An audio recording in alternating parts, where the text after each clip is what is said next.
Who among us hasn't stumbled home after a night out, stepped into the kitchen, and opened the fridge only to find it empty, except for a dog-eared package of bologna and half a squeezed bottle of mayo?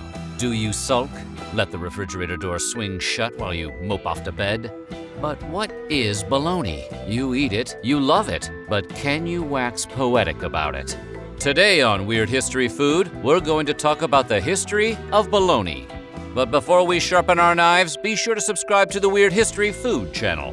Then leave a comment and let us know what other lunchtime staples you would like to know more about. Okay, time to get to the bottom of my bologna. What it isn't is a mystery meat, despite popular belief. Bologna, or Bologna, or Baloney, whatever your pronunciation, is pork, beef, chicken, turkey, or a combination thereof that is finely ground with fat, salt, and spices, a delicious seasoned meat paste. There might be nondescript trimmings in there, fatty cuts and butchery byproducts like organ meat, but let's just leave it at that as far as the mystery surrounding bologna goes. The spices can include black pepper, myrtle berries, nutmeg, allspice, celery seed, and coriander, and are identified only as flavorings or spices on the ingredient label. This tasty mixture is shaped into a loaf and cooked and sliced and packaged for your use as a meaty hangover suppressor. The best meats come in loaves. Ask for bologna in Italy and the Italians will wince at your pronunciation and then point to a spot on the map in the north-central part of the country. In Italy, Bologna, not pronounced Baloney, is primarily a city, not a cold cut. And Bologna is where the thick Italian sausage called mortadella originated centuries ago. Mortadella, bologna's exalted ancestor, was considered a delicacy. It was made by grinding pork meat into a paste that was mixed with cubed fat and spices, stuffed into a casing, and cooked. The sausage takes its name from the Italian mortaio, or mortar, which was used to break down pork. Its full name is Mortaio della carne di maiale, mortadella for short. Che buona mortadella. The pigs from which mortadella was made were so important a commodity that, as far back as the year 1000, the forests they inhabited were measured not in surface area, but by the number of animals they could support. Mortadella was so prized that an organization of charcuterers was founded in the 1200s to police its method of production. By the 1700s, if you were a salumiere, someone who made salumi, or cured meats, and your mortadella didn't cut the mustard, so to speak, you could be fined or even stretched on the rack, and your inventory could be destroyed. Subpar mortadella, therefore, might have been called something completely different, the name of the town in which it was made, something like Bologna. So why doesn't bologna look like mortadella? The U.S. Department of Agriculture requires that the ingredients in bologna be comminuted or reduced to minute particles. Thus, the fat and spices in bologna are invisible, whereas those in mortadella are extremely visible and give the sausage an appetizingly mottled appearance. That's right, hide your shame, bologna. Hide your delicious, delicious shame.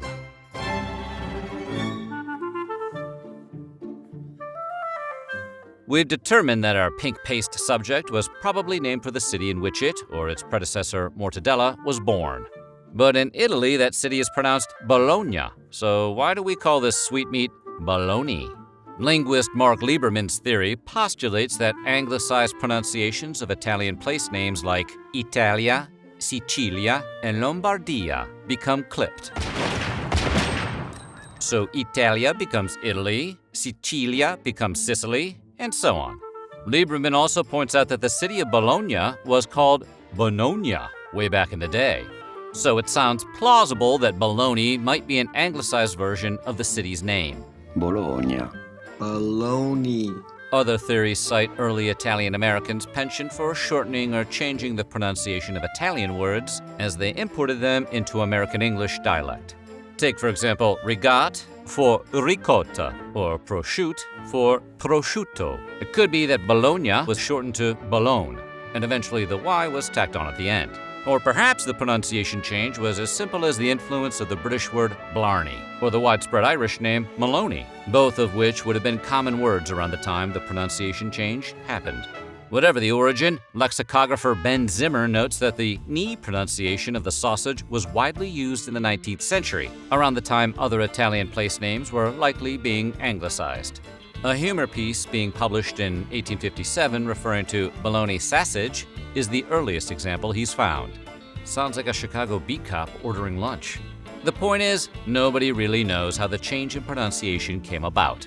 And for that matter, how did the word baloney come to be synonymous with nonsense? Well, that's a whole other subject to sink your teeth into. Yeah, that's a lot of baloney. Despite its Italian lineage, American bologna probably traces its particular ancestry to German immigrants who settled in the Midwest in the 1800s. They brought with them the sausages and methods of production of their homeland, wursts of every variety. The best of the worst, if you will. One of these immigrants was Oskar Ferdinand Meyer, who came to the U.S. from Bavaria with his family in 1873 at age 14. And just like that, everyone's ears just perked up. Yeah, that Oskar Meyer. He apprenticed with a butcher and then spent 6 years working in a meatpacking plant. By 1880, he was itching to go into business for himself. He wrote to a brother, Gottfried, in Germany, and encouraged him to take up sausage making. Gottfried apparently liked the idea, learned his chops, pun intended, then joined Oskar in the U.S. The pair leased a failing meat market in Chicago in 1883 and opened up shop. On their first day, they made $59, the equivalent of about $1,700 in today's money. So the company's prospects seemed good. So good, in fact, that when their lease expired in 1888, the landlord refused to renew, thinking he might go back into business for himself and capitalize on the Meyers' reputation. Oskar and his brother moved on, borrowed $10,000, and bought their own building nearby. Another brother, Max, came on as the business's accountant. The new venture was an immediate success, with neighbors flocking to the shop for old-world sausages and meat. Over the nearly century and a half since Oskar Meyer has prospered, not only due to its products but also as a result of its innovation, think vacuum-sealed packaging, which prevents waste, or pre-sliced bacon. Yeah, really think about pre-sliced bacon. I mean, look how thin that is. See, that's all surface area. The taste has nowhere to hide. And of course, there was the marketing. In 1929, Oskar Meyer's ubiquitous yellow band trademark made its debut and continues to exist in modified form to this day. The Wienermobile and its pilot, a little person known as Little Oscar, first appeared in 1936 and would be a part of the company's promotional strategy for decades. These days, the cheeky Oskar Meyer fleet includes a hot dog delivering Wiener Mini, a Wiener Cycle, a Wiener Drone, and a Wiener Rover, in addition to the classic Wienermobile. And then there are the jingles. Oh, I'd love to be an Oskar Meyer wiener. That's what they like to be. Sorry, my version may have reminded you of the jingles, so it'll be in your head all day. Maybe this will help.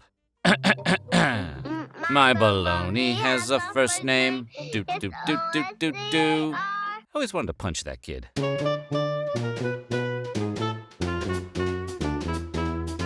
Baloney's popularity rose with that of all Oskar Meyer products, but not solely because of the company's success. Along with technological advances in the 1920s came a faster pace of business. Lunchtime began to lose its leisurely vibe, giving rise to the sandwich. The New York Times proclaimed in 1924 that the day of the sandwich has arrived. Men have no time to sit around leisurely waiting for large orders. They must grab a bite, preferably wholesome and satisfying, but essentially without delay. So instead of a steaming plate of corned beef and cabbage or steak and onions, working men started tucking into shaved ham and cheese with horseradish and mustard between 2 slices of bread, or more likely, instead of tucking in, wrapping it to go. Unfortunately, the Great Depression struck just a few years later, following the stock market crash of 1929. Suddenly, finding a quick bite to eat for lunch was no longer the problem. Millions of Americans were having trouble finding anything to eat at all. Soup kitchens appeared, with long lines of the unemployed queuing up for something hot. Meat was scarce and expensive. For those who could afford it, bologna was an economical alternative. It kept well and was made of less expensive parts of the animal. That trend continued during the war years of the 1940s when, again, meat was an expensive commodity and subjected to war rationing. In the workplace, sandwiches of bologna and other processed meats such as Spam were common for lunch. A double-decker bologna sandwich! Workers might then go home for a dinner of fried bologna. Bologna for every meal of the day was the cure weary Americans needed. Bologna got another boost as a source of fuel for America's inquiring young minds. In the opening years of the 20th century, most school kids went home for lunch. In the 20s and 30s, however, many schools began offering free or low-cost lunches. Since bologna was relatively inexpensive, it became a popular lunchtime staple. Then, in 1946, President Truman signed the National School Lunch Act, establishing lunch programs nationwide.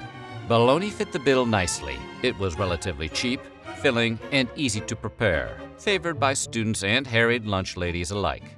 One concoction that may stand out, especially for school kids in the South, the bologna boat, a slice of bologna topped with mashed potatoes and cheese. Climb aboard!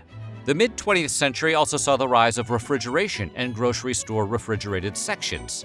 Convenience foods like bologna, which were packaged in plastic and had a long shelf life, were popular with busy parents too.